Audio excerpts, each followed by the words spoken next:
सुनील भैया गोल्डन भाई छपो यार, भजिया ले लो, पकौड़ी ले लो। कहाँ है? अभी नहीं, अभी नहीं।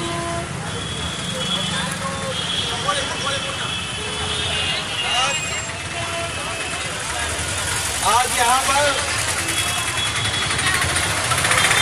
युवाओं के द्वारा नरेंद्र मोदी जी के द्वारा दिए गए सुझाव का अनुसरण करते हुए यहाँ पढ़े लिखे युवाओं के द्वारा जो MA, BCom, डॉक्टर, इंजीनियर छात्रों के द्वारा यहाँ पर रोजगार नए अवसर पकौड़ा बेचने का प्रयास किया जा रहा है। और अब भारत के 10 करोड़ बेरोजगारों के पास सिर्फ एक ही तरीका बचा है कि वो ऐसे ही पकौड़ा बेचकर और अपना जीवन चलाएं।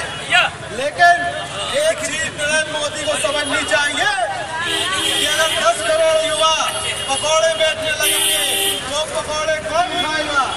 वो पकौड़े नरेंद्र मोदी खाएंगे और उनका पेट 2019 में ऐसा खराब होगा कि उनके पूरे भूत उतर जाएंगे।